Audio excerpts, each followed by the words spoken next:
Bienvenidas a la lección número 3 de la epístola de Efesios. Estamos dando gracias a Dios por la oportunidad de llegar a sus casas y poder tener este estudio juntas.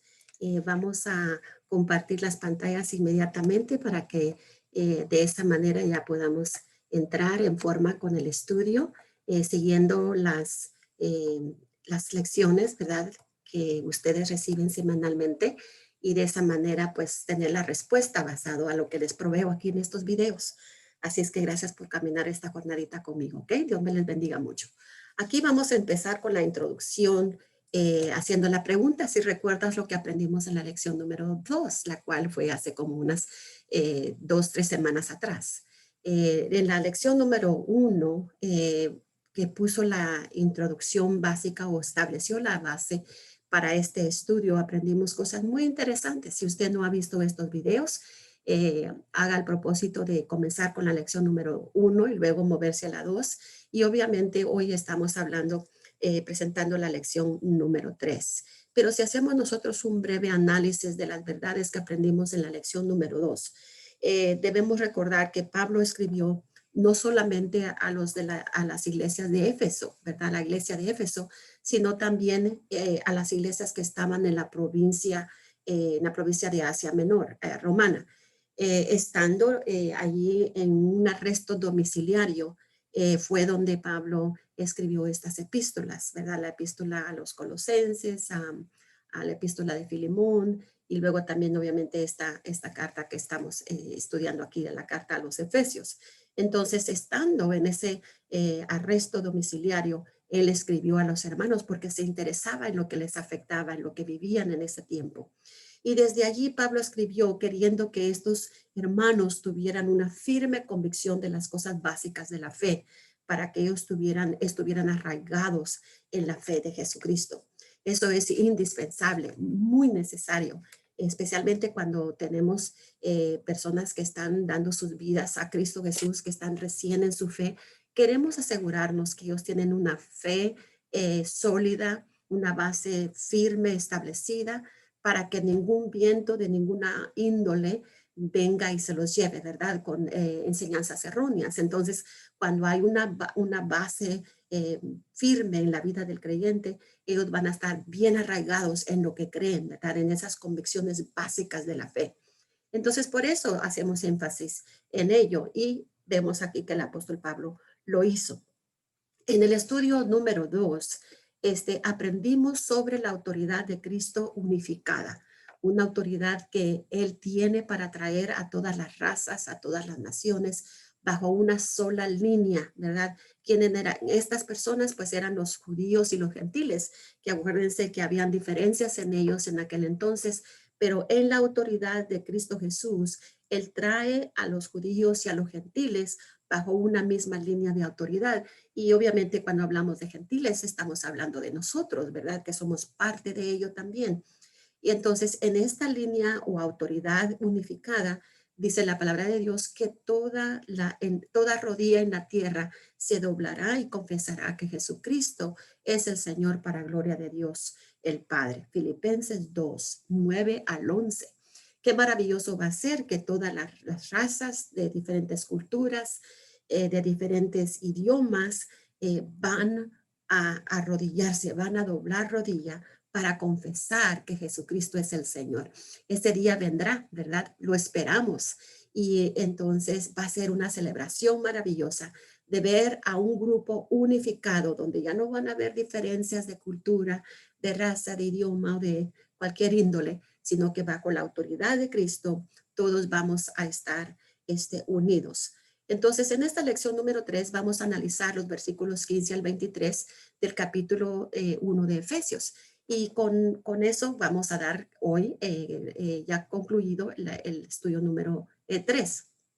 Después de esta lección nos van a quedar 5 capítulos más para concluir la epístola. Así es que mantengámonos firmes en esto. Yo haré todo de mi parte para que semanalmente ustedes estén recibiendo su lección, para que de esta manera no haya ninguna demora.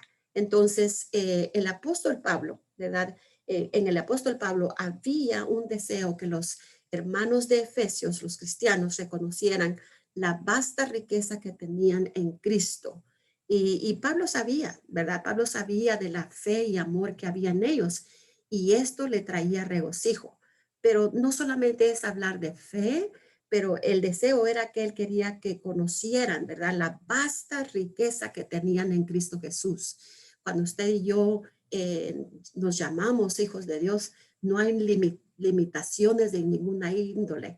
Hay una vasta riqueza que encontramos en él, pero para poderla obtener, esa riqueza que está en él, necesitamos ir a él para apropiarnos de esas riquezas que él tiene para nosotros, sus hijos. Aquí debemos realizar que la vida cristiana tiene dos dimensiones, ¿verdad? La dimensión vertical que tiene que ver de nuestra fe hacia Dios. Nada puede enriquecer esta línea vertical, únicamente con su búsqueda en el Señor diariamente, es como esa línea vertical va a ser enriquecida y por lo tanto nadie puede hacerla por nosotros. Es una decisión personal que cada creyente necesita hacer para poder enriquecer esa relación. Y como resultado de esa línea enriquecida, esa línea vertical, entonces la línea horizontal tiene una responsabilidad hacia otros. Pero imagínese usted, si la línea vertical está en pobreza, de igual manera nuestra línea horizontal va a estar en pobreza. Es ahí donde vienen los conflictos con las personas que están a nuestro alrededor. Pero cuando estamos en una línea vertical con Dios, donde Él controla nuestros pensamientos, controla nuestras emociones, todo acerca de nosotros, entonces cuando tenemos las relaciones con las personas a nuestro alrededor, esas relaciones van a ser enriquecidas y esas relaciones van a estar en la mejor forma posible porque es Dios quien controla todo lo que gira a nuestro alrededor. Pero es ahí donde nuestra responsabilidad está en buscar a Dios cada día. Entonces, desde la prisión, ¿verdad? Pablo oró por los efesios. Ahí encontramos, ahí tienen ustedes todos esos versículos, Efesios 1:15 y el resto del resto de los versículos, donde encontramos que Pablo, desde la prisión, él oró por los efesios. Y interesantemente que esas oraciones también nos incluían a nosotros, porque esta es una epístola que es para nosotros, inspirada por Dios, para que también nos fuera de gran ayuda para nosotros el día de hoy. Así es que no es una epístola que fue solamente para un grupo de personas, pero que es una epístola que incluye a todas las personas porque está redactada bajo la autoridad y revelación del Espíritu Santo. Entonces, en esa oración estábamos incluidos nosotros. Y la pregunta es, ¿por qué cosas oró el apóstol Pablo, verdad? Encontramos que en ninguna de estas oraciones Pablo hizo encontramos que Pablo pidiera por cosas materiales. Su énfasis estaba en las cosas espirituales y en el carácter cristiano. Él no pidió a Dios que les diera lo que ellos no tenían, sino que oró para que Dios les revelara lo que ellos ya tenían. Imagínense ustedes, a veces uno puede estar orando por cosas que no tenemos, pero en realidad ya tenemos cosas. Entonces lo que se necesita es iluminación, entendimiento, para que el Espíritu Santo nos dé a conocer la riqueza de las cosas que ya tenemos, que no tenemos que estar pidiendo por otras más, ¿verdad? Sino descubrir la vasta riqueza que tenemos a través de Cristo Jesús. Y por esas cosas oraba Pablo. Entonces, antes de que estudiemos en cuanto al pedido de 4 cosas que Pablo hace en estos versículos que están en su pantalla, vamos a ver que Pablo oró por iluminación, ¿verdad? Entonces, y para ello, esa iluminación, que necesitamos notar 2 cosas por las que él oró. Entonces, primeramente, la iluminación viene del Espíritu Santo. Es una iluminación que todos necesitamos, que el Espíritu Santo es el agente que ilumina nuestro entendimiento para poder descubrir la riqueza vasta que hay en él, en Cristo Jesús. Entonces, dice que con su espíritu de sabiduría, ¿verdad? Entonces da revelación y con su mente natural, entonces el hombre no puede comprender las cosas de Dios. Es como que si tuviéramos una ceguera espiritual. Entonces Pablo oraba de que el Espíritu Santo trajera iluminación a los cristianos para que pudieran descubrir la vasta riqueza que había en ellos. Entonces, él necesita del Espíritu Santo para que le ilumine, ¿verdad? Primera de Corintios 2, 9 al 16. Necesitamos al Espíritu Santo para que nos ilumine cuáles son esa riqueza que tenemos. Entonces el Espíritu Santo nos revela la verdad de la palabra y luego nos da sabiduría para comprenderla y aplicarla a nuestra vida, porque no es nada más conocimiento, debe de haber aplicación para que su palabra traiga transformación. También nos da el poder, que quiere decir la habilidad para practicar esa verdad, ponerla en práctica todos los días, ¿verdad? Ahí podemos ver en Efesios capítulo 3, los versículos 14 al 21, es lo que nos dicen esas escrituras. Entonces, en segundo lugar, Pablo oraba que esta iluminación viniera al corazón del creyente, ¿verdad? Que esta iluminación viene al corazón del creyente. Entonces, muchas veces pensamos en el corazón como parte emocional del hombre, pero en la Biblia el corazón significa el ser interior del hombre. Esto incluye las emociones, incluye la mente y la voluntad. Emociones, mente y voluntad, ¿verdad? Entonces, eso es lo que es el corazón, no es nada más un órgano que está allí palpitando que da vida, ¿no? Ahí están todas estas emociones, está el entendimiento, ¿verdad? Está la voluntad del hombre que actúa basado a lo que hay en el corazón. Entonces, el ser interior tiene facultades paralelas con los cinco sentidos que hay en el ser humano. Este tiene que ver con el ser interior, puede ser ahí basado en los versículos que tenemos de Salmo 119, 18 y Juan 3, 3, que el hombre puede oír, ¿verdad? Puede gustar, puede oler, puede tocar y luego con todos esos cinco sentidos el ser interior tiene facultades, ¿verdad? Para definir, distinguir todas estas cosas que él tiene necesidad de entendimiento. Entonces, el Espíritu Santo es el agente detrás de todo ello, el que ilumina para que podamos comprender estas cosas. Así es que la Biblia, cuando hablamos del corazón, el ser interior, que es el ser interior del hombre, incluye las emociones, ¿verdad? Como hemos dicho, la mente y la voluntad, y ellas son paralelo con los cinco sentidos que hay en el ser humano. La habilidad para ver y entender las cosas espirituales no es culpa de la inteligencia, sino del corazón.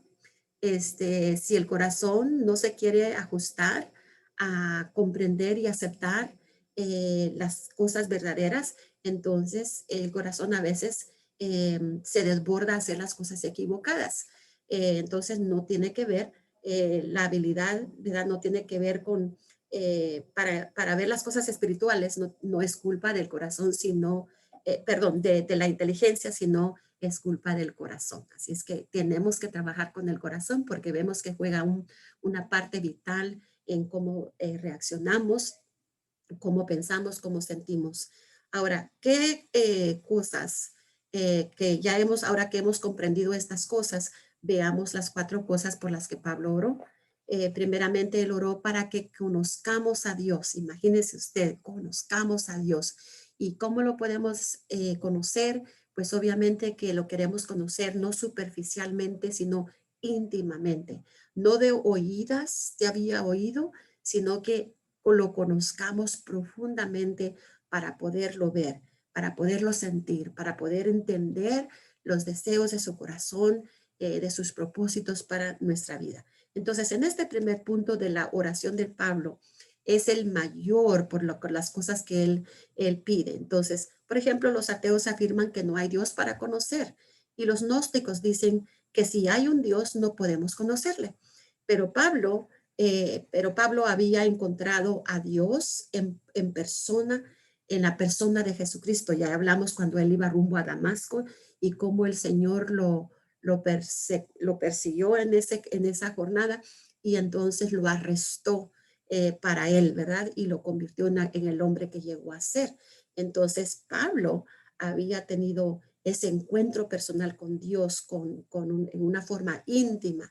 Y él sabía que el hombre realmente no puede comprender ninguna otra cosa sin el conocimiento de Dios. Así es que si alguna persona está tratando de buscarlo en su propia manera, no lo va a encontrar.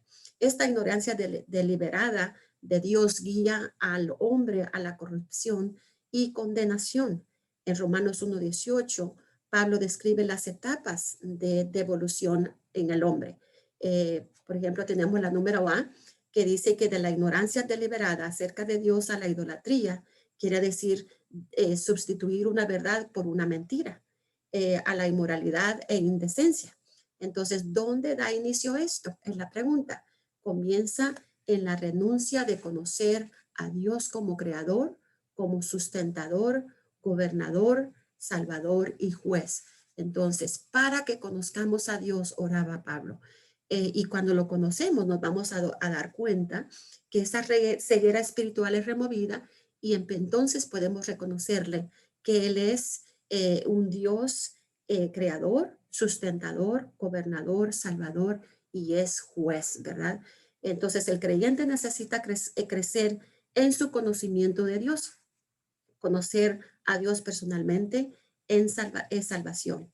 Conocerle más es santificación y conocerle perfectamente en glorificación. Un acto que llegará hasta al final de nuestra carrera cuando Cristo venga por su iglesia. Al momento sabemos que hemos sido salvos y continuamos siendo salvos, que quiere decir que nos está santificando para Dios, nos estamos santificando para que en aquel día glorioso, entonces nosotros vamos a ser perfectamente glorificados. Así es que, siendo que hemos sido creados a la imagen de Dios, mientras mejor conozcamos a Dios, mucho mejor nos conoceremos a nosotros mismos y el uno al otro. Así es que no es suficiente únicamente conocer a Dios como Salvador, necesitamos conocerle como Padre, como amigo, necesitamos conocerle como guiador y mientras más le conozcamos, estaremos más satisfechos con nuestra vida espiritual. Eso es algo maravilloso que podemos tener nosotros, esa oportunidad. Entonces, para que conozcamos el llamado de Dios, es la segunda cosa por la que por la que Pablo oraba. La palabra llamado es una palabra importante en el vocabulario cristiano, ¿verdad? La palabra iglesia es una combinación de dos palabras griegas que quieren decir los llamados, ¿verdad? Entonces, el llamado, que es lo que Pablo oraba para que conozcamos el llamado de Dios que ha hecho a nuestro corazón. No estamos hablando necesariamente ministerialmente, eso es algo que llega después, pero el llamado que Dios hace para nosotros es un llamado a relación, un llamado a intimidad que Dios quiere tener con sus criaturas. Y luego la siguiente palabra, iglesia, que ya nosotros como salvos en Cristo Jesús venimos a ser parte de la iglesia de Cristo. Entonces, los llamados, es una palabra que entonces poniendo la junta, los llamados en Cristo a salvación. Entonces, la palabra griega es una combinación de dos palabras que entonces quiere decir llamado santo. Quiere decir que Dios nos ha apartado del mundo totalmente para que seamos santos, perfectos, como Él es perfecto. Entonces, Pablo nunca se cansó de testificar que Dios le había llamado por su gracia. Ahí tienen los pasajes. Y le recordó a Timoteo que el creyente tiene un llamado santo. Usted y yo tenemos un llamado santo. Incluso ha sido llamado, dice, para su gloria. Imagínense ustedes el privilegio tan grande que nos ha dado de que nosotros somos llamados para su gloria, para la gloria de Dios. Y nos ya ha llamado por su gracia y no necesariamente por algún mérito que nosotros pues poseamos, porque realmente no había nada bueno en nosotros. Pero Dios en su gracia y misericordia nos redimió y entonces nos ha llamado para hacer gloria de Dios. Entonces Pablo quería que comprendiéramos la esperanza que tenemos de ese llamado. Efesios 4:4 es una esperanza eterna, ¿verdad? Entonces, esta esperanza en la Biblia no es una que dice quizá, como dicen en inglés, I hope so, como cuando el niño espera, por decir, que ojalá que su padre le compre el helado o le compre la paleta o algo que él pidió con dinero, ¿verdad? Que es algo que el padre utiliza para ofrecerlo.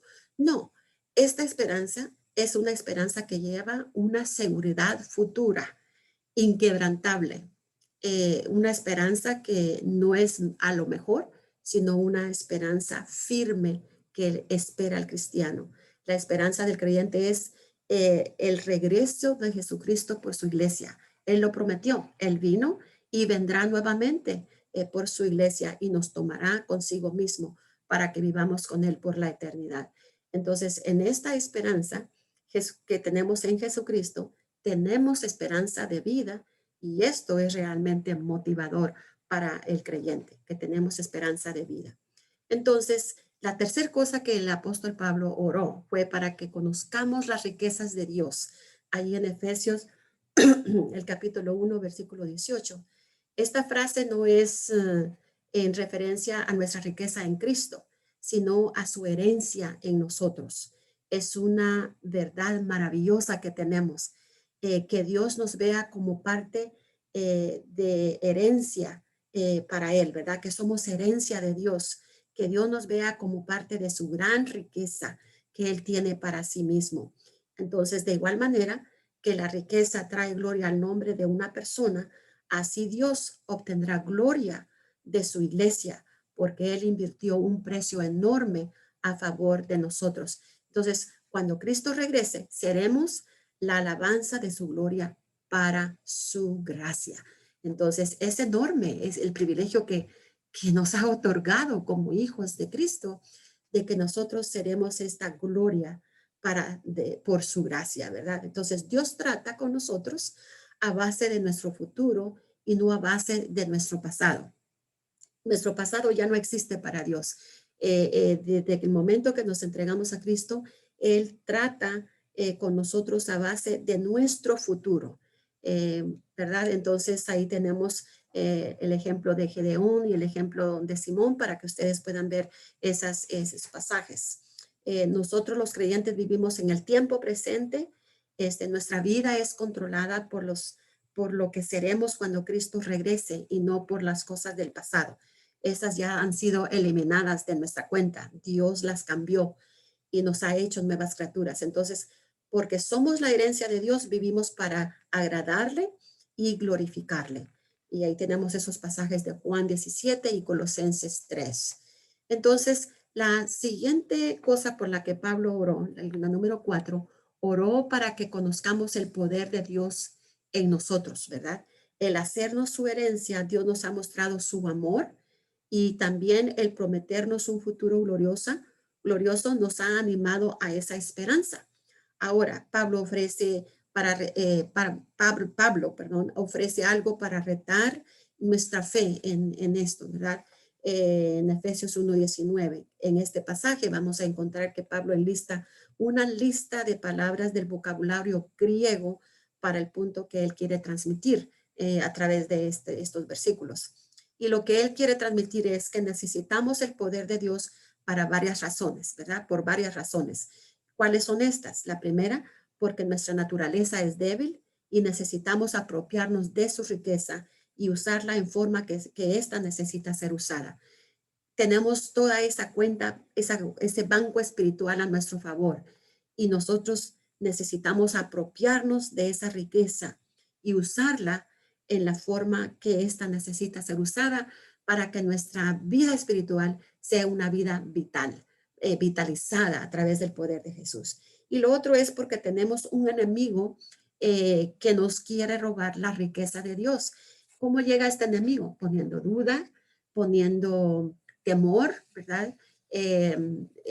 Influyéndonos con emociones negativas, a hacer actos que no son de acuerdo a lo que le agrada a Dios. Entonces este enemigo quiere robar la riqueza de Dios que está en nosotros y convertirnos nuevamente en lo que éramos antes, ¿verdad?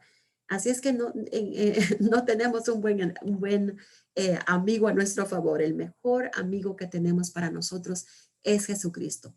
El diablo vino para hurtar, matar y destruir, pero Cristo vino para darnos vida y vida en abundancia. Así es que porque tenemos un enemigo que nos quiere robar esa riqueza, necesitamos reconocer el poder de Dios que está en nosotros, una riqueza que es nuestra, ¿verdad? Entonces nunca podremos contrarrestar las fuerzas del enemigo en nuestras propias fuerzas, pero sí lo podemos hacer mediante el poder del Espíritu Santo que está en nosotros. Entonces, ejercite esa riqueza que está en usted. Entonces, Pablo quería que conociéramos este poder grandioso en Dios para que no falláramos en usar nuestra riqueza y para que el enemigo no nos privara de nuestra riqueza.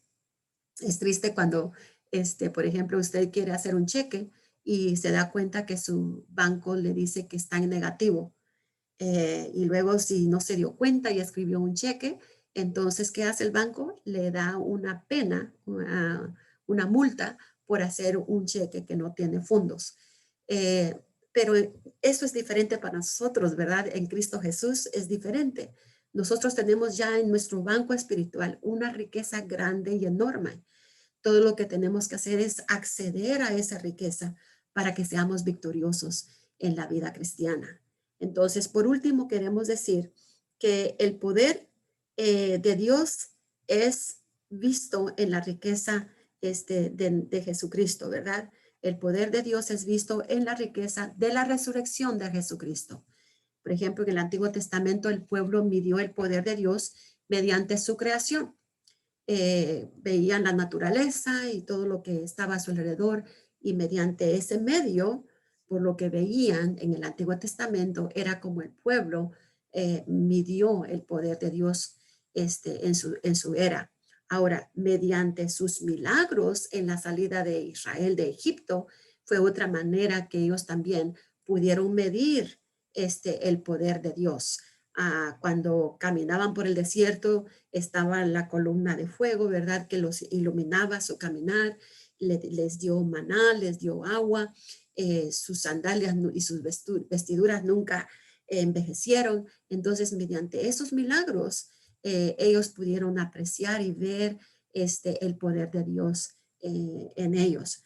Ahora, pero hoy nosotros medimos el poder de Dios mediante el poder de su resurrección, ¿verdad? Nosotros no estábamos en la era del Antiguo Testamento, estamos en la era del Nuevo Testamento, donde Cristo vino, ¿verdad? Y entonces murió, resucitó, y entonces Él está sentado en la diestra del Padre. Esa es la era del Hijo.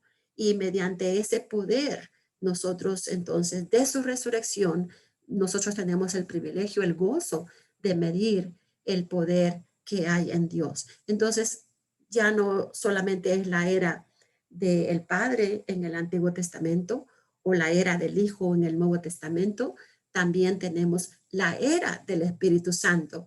Cuando después Él regresa al Padre, entonces Él dijo, vayan a Jerusalén y allí ustedes serán revestidos del poder, porque vendrá el Espíritu Santo y los revestirá de poder. Entonces, ahora nosotros tenemos el Espíritu Santo que vive en nosotros, nos ayuda,